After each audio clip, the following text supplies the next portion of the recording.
what they say, love. If you want a job doing well, do it yourself. Oh, but really, Jack, I mean, first Lucille, then Miss Nugent, then Mrs. Ogden. It really is too inconsiderate. Oh, cheer up, honey. You know what Churchill said? This could be your finest hour. Well, I wouldn't mind 1 hour, but this is every hour. It's too bad of Mrs. Ogden. Well, she's a bit mixed up with crescents and horseshoes and all that at the moment. Oh, fortune-telling. You know, Stan was saying last night that she's turning pro. He even hinted at me letting her use the snug in the afternoons. Oh, really? Yeah, I don't think he meant it, love. Just a few pints of ale talking. You know, I'm inclined to agree with Mrs. Sharples. It's the work of the devil. Hey, isn't that a blackbird? Nothing like a blackbird. Okay, look, there's its wings. It isn't. It's more like... Jack, you're no help at all, are you? You know, I don't think it'd be a bad idea, Annie, if you popped round to see Madam Hilda and had a cup of tea and asked her if there was out in it about when she's coming back here to work. Are you sure I don't look too fantastical? No, it's just right for the part. Hey, what do you think about big earrings? No, that would look too fantastical. Yeah, maybe you're right. Tell you what, though, Stan, I wouldn't mind being a gypsy in woods. You'd be fiddling, eh? Oh, yeah, I'm jumping over the campfire. It'd be smashing, wouldn't it? Dead romantic. A bit cold in winter, though. Yeah. And we could be gypsies in Australia, though. It's always sunny there. And the sooner we get there, the better. Right? We're going, won't be so long now.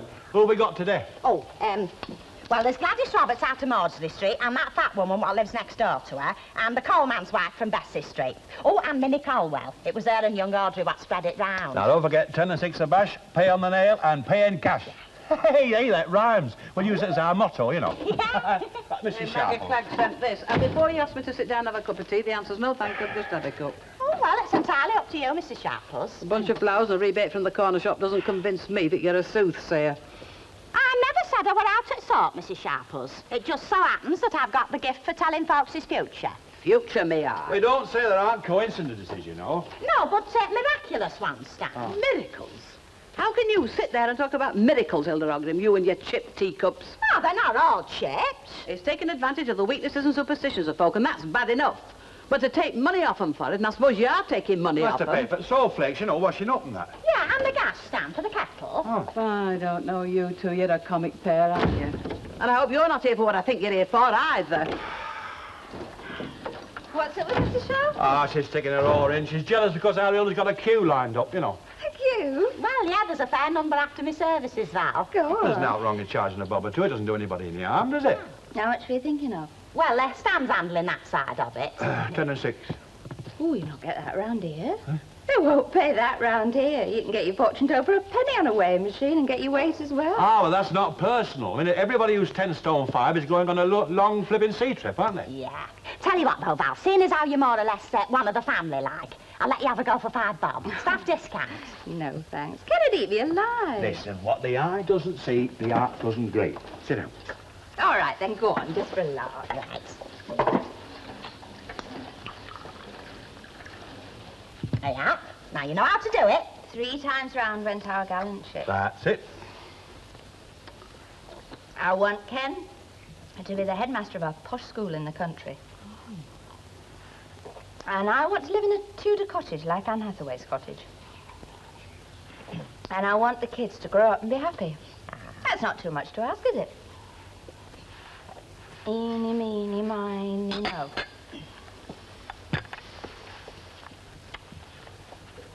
Oh! What's up? Oh, hey, it's there, Stan, sticking out of my... What is? I don't know if I ought to tell you. Do you think I ought to tell her? Well, you got to tell me now. Little tiny footprints, and you know what that means. Oh, you must be kidding. What's up? She means we're going to have an addition to the family. And that'd be no coincidence. Well, have you been to the police? No.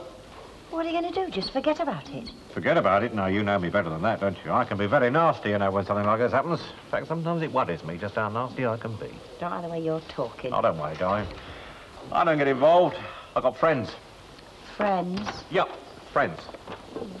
So, just keep your ear to the ground, and if you hear anything, tip me the wink, will you? Ooh, little devil. What you see last night? The good, the bad and the ugly. Well, something like that. Sounds like us. Yeah, which one would you say was the ugly? Enjoy it? Well, yeah, sort of. All right, better stuff, aren't you, aren't you? What time do you get in? Who got in first? Me? I did. I had the door slam at about 11 o'clock. I was just about dozing off. I heard it slam again. Yeah, well, I was up Anford. It's a fair distance. I met a friend. You didn't tell me that. A girlfriend. We stopped for some chips. And here's me going to bed at 11:30 chipless. You must be getting old, Fairclough. Yeah, well, you ready to go looking for jobs this morning, then? Yeah, I'm going.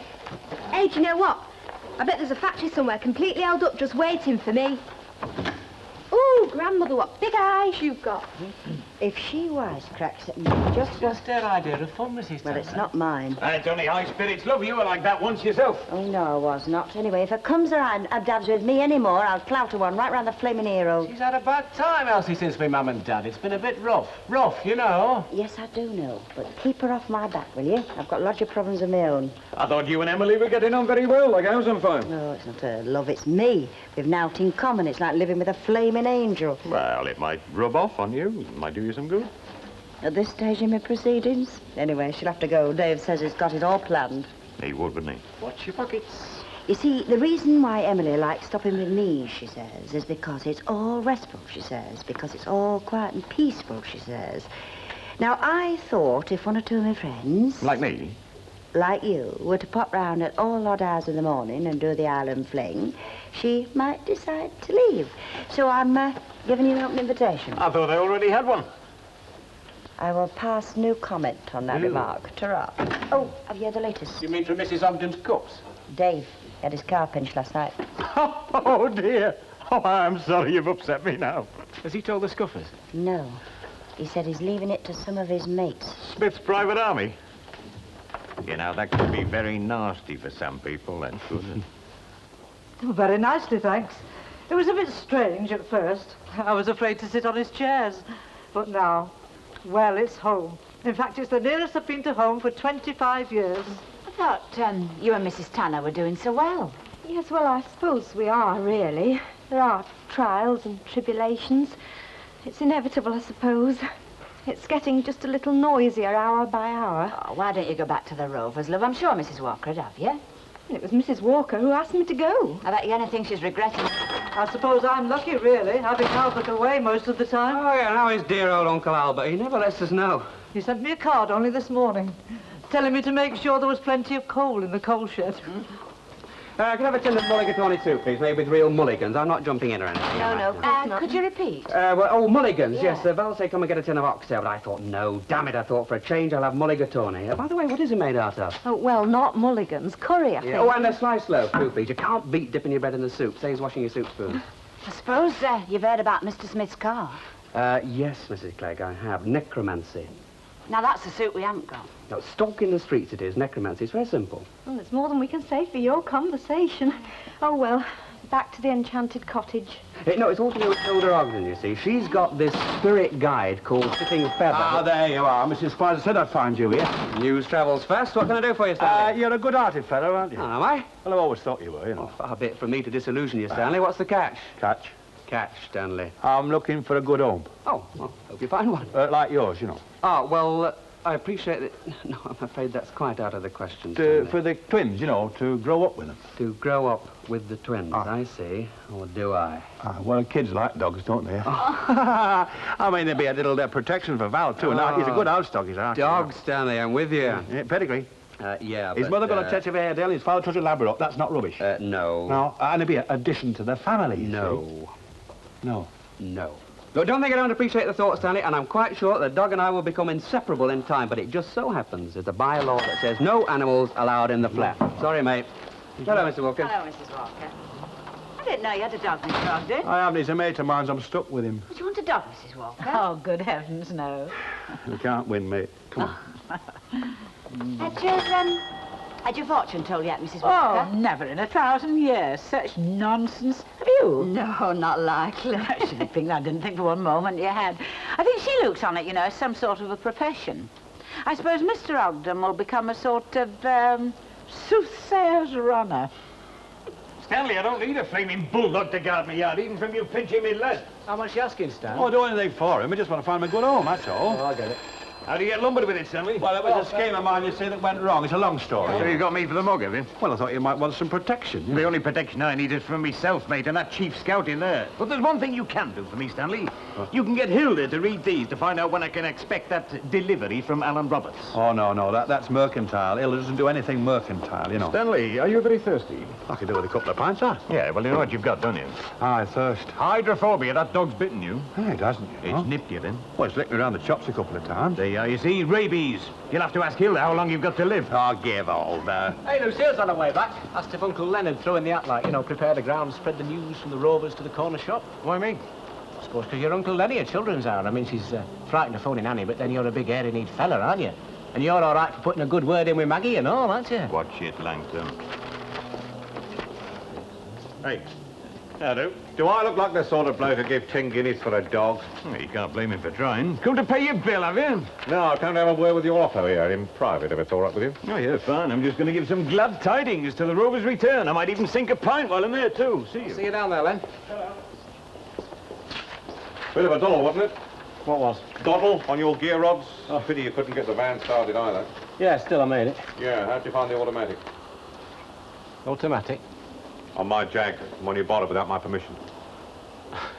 I don't know what you're talking about, mate. Look, yesterday I put my keys down on the counter. There were 3 people present. You, Fairclough and Cinderella. And I don't think it was Fairclough because he's not that daft. But supposing Cinderella had to go to a ball. It wasn't Janice. Oh, Janice, is that her name?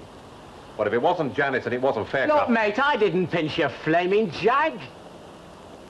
All right, I believe you. Oh, some friends of mine will probably drop in during the morning just to have a chat about it. All nice and friendly, because we want to keep it between friends, don't we?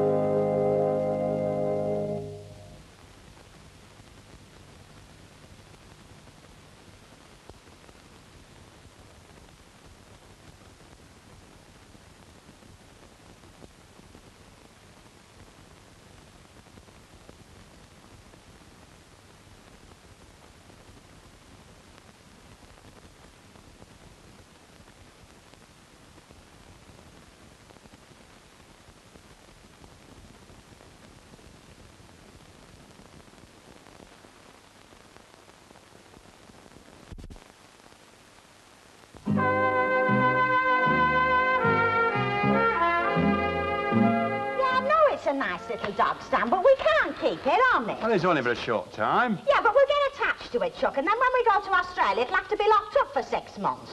What made you get it, anyway? Well, a fella was going to have it put down. Oh, right, a rotten apron. And I said I'd find it a good home. Yeah. Oh, well, you better take it to Lost Dogs, Chuck. Oh, well, that's where I... Wait, what, love? That's where I thought I'd take it, you know.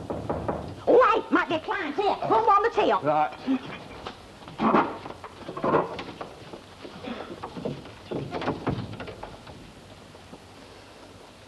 Come in.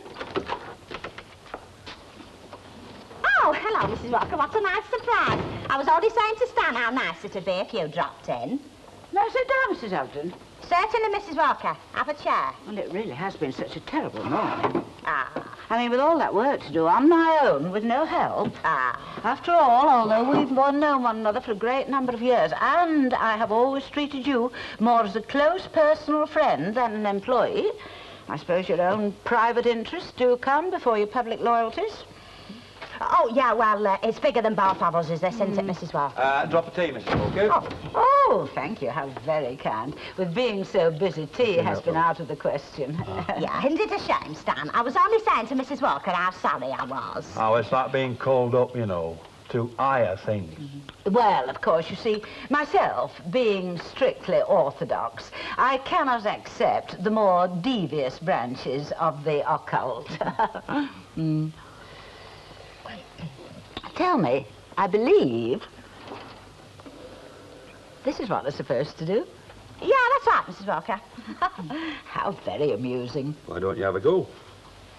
Oh, no. Being strictly orthodox. No, she's orthodox, Stan. You heard what she said. Oh. Mind you, the last thing anyone could accuse me of is being bigoted. Yeah. Well, you might hear something to your advantage, you know, like Minnie Corwell and others have. It is fascinating, isn't it?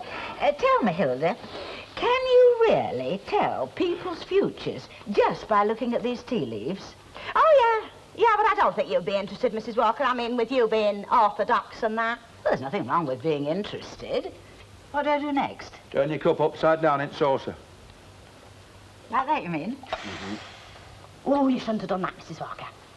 You've started things up. I got a little shiver just then. Really?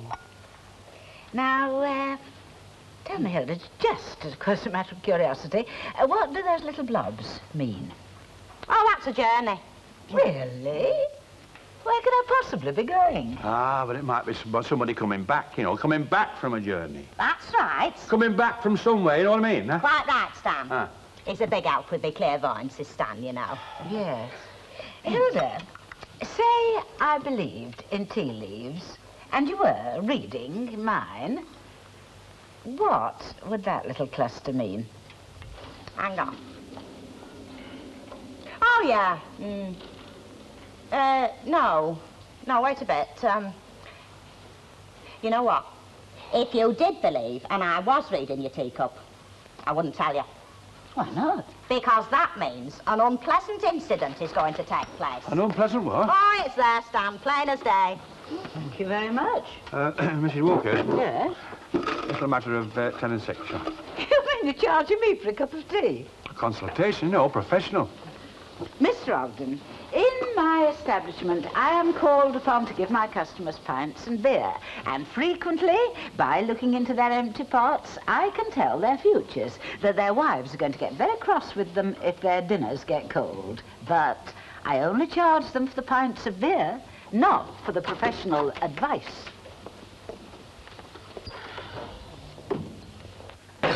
You pouring in the flaming pictures last night? I looked up some of my friends, and I didn't tell you because I knew you wouldn't let me. And you wouldn't let me go to the pictures with Len either, would you? You didn't have to take Dave Smith's Jag just to see your friends, did you? I didn't take it. Oh, don't give me that. If you must know, I didn't take it. It was one of my friends called Bob Neale.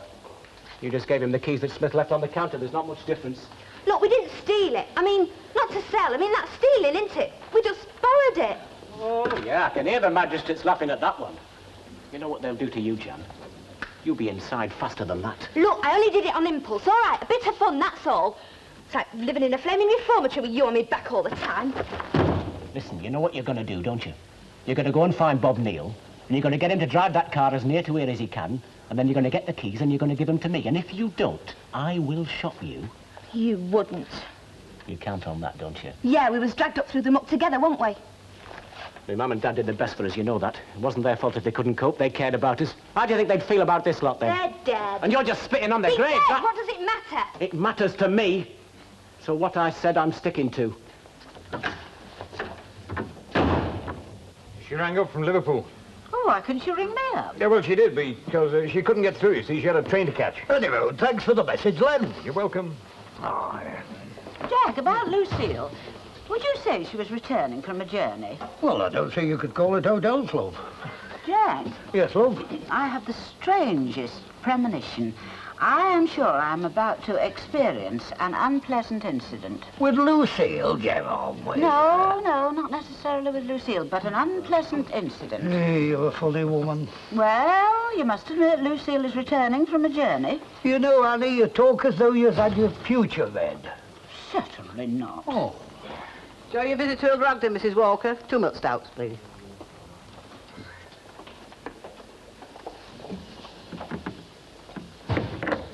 Her fame's spreading, Mrs. Ogden's is. They were talking about her in the chippy last night. Trouble. Oh, I'm not so sure. Oh, you're one of them, are you? Well, I don't exactly believe, but I don't exactly disbelieve, if you know what I mean. It's against all that's holy. Well, the church must believe in supernatural beings, or else why do they exorcise ghosts? And lots of people are told things by spiritualists. Do you really think, Effie Spicer, that the sacred soul of some dear departed would lower itself to go banging on tables, blowing on trumpets, and telling folks things they know about themselves already? I still think there's something in it. Of course, it was more of a free demonstration. You know, I wouldn't have actually indulged. I feel it was fate I was paying, not Mrs. Ogden. I hope you will respect my confidence. Of course I will. Pine, please, Mrs. Walker. Yes, indeed. Hello, strange. Hello. Here we are, then. Hello, Top of the morning to you. Lucille. Now, you might have sent me a card to say you were coming home. You obviously sent one to Gordon. No need to. Our Hilda told you.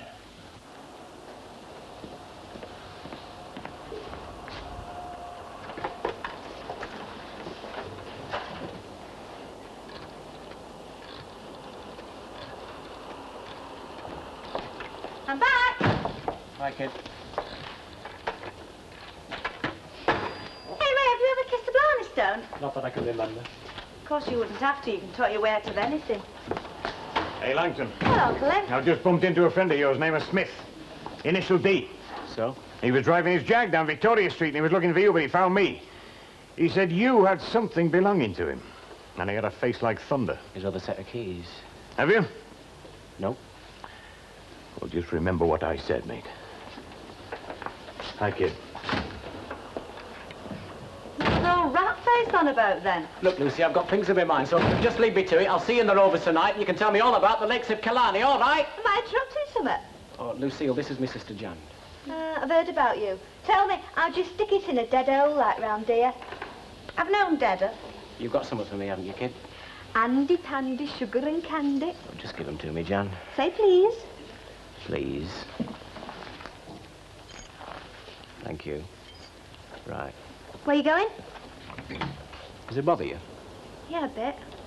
Just have to get used to it, won't you? Hey, Ray, I brought you one of them souvenir shillelaghs. Don't you want to have a look at it? Oh, no, tar, kid. Eat it yourself, eh? Big fella. Yeah, I know. He used to have us in tux when he was a kid. I keep thinking about those exams. Still, it won't be long now, love. Yeah, I know what you mean, mate. The minute you walk out of that examination room, you can think of a dozen different ways you could have answered those questions better. Yeah, it goes over and over in your mind. But with this country, as the whole educational system is based on there being more failures than successes. I don't think our garden will have failed. Ken, do you mind? I've got his tea in the oven. Yeah, sure. OK, I'll see you then. Yeah, sure. Hi, Stanley. Where's Bonzo? Oh, sure, a mate of mine's got him. He's got a good home. Oh, yeah. Actually, Stan, it was a her. It's pretty done to have dogs in the flats, isn't it? Yeah, but we can't break the law now, can we? I mean, kids like pets, don't they? True. It's sad, isn't it? But like you put it, Stanley, yes, it is. Worried me, you know. It did? So I did something about it. Oh? For the kids. Stan, but I know you mean well, but... Oh, go on, take it, he likes you. Yeah, well, yes, I'm sure it does, but it's Val. She's allergic to them. I mean, the thought does you credit, Stan. It really does. Oh, doesn't it melt your heart when you see those little tiny eyes? Huh? Well, to be honest with you, Stanley, do you fancy a pint? I suppose so. What do you think we ought to call for her? Good calling, Anna. She won't come. I asked her earlier on. But it's not like her not to be here. You know, if you ask me, Minnie Caldwell is doing without more than her milk stout. She's cutting down on her food as well. Thanks to Hilda being stuck in her head with nonsense and Dave Smith taking her money off her. She's in and out of that betting shop like a cuckoo in a clock. Yeah, well, look, Stanley, you've got a very good line in patter, but no, it's not on. If I were you, I'd hide it before Mrs. Walker sees it. Maybe you're right. Fancy a pint, then? Ah, yes, we'll have a pint, please, Mrs. Walker. Not tonight, kid, no. You haven't heard. Penny for them. Yeah, that's right. What's the laughing boy on about? He's under one of Hilda Ogden's spells here. Now, come on, quack like a duck. Now, listen. Get one of those little wheels, you know. It's fun watching them chase around them. Or get another mouse. They'll have mice then, you know. Stanley, for the last time, no. Barlow, your tea's been in the oven for nearly an hour, and I'm still waiting for the butter. Yeah, well, I'm sorry, though, but I got caught up. Val, take a look in there, and if you like it, Stanley says you can have it. Right, Stan? Yeah. What is it? Well, look, close your eyes, hold out your hands, and see what God will send you. Stan, no, don't do that. Oh! What's wrong? It's gone. What? Me mouse. That's Donny. Mouse? Yeah.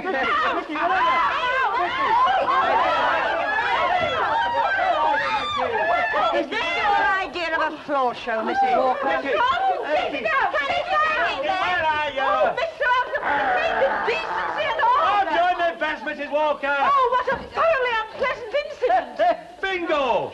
Hilda's done it again. Maybe, Mr. Langton? I was just coming there. Yeah, well, I'll save you the trouble, don't I? I think you've got something for me. I'm sorry. Yeah, well, you just borrowed the car to go and meet that bird in Hampton. You see what a big hearty fellow I am? I was going to explain. Oh, so you explain. I mean, we're pals, aren't we? Of course, you did dent the front wing a bit. Well, I'll get that fixed for you. Yes, you do that. You got something else for me as well, haven't you? Something else? Oh, you're a bit of a kidder, aren't you? There was 550 quid in notes and 2 gold watches in that. But I'm going to be very generous. I'm going to give you something. Like 24 hours to get it back.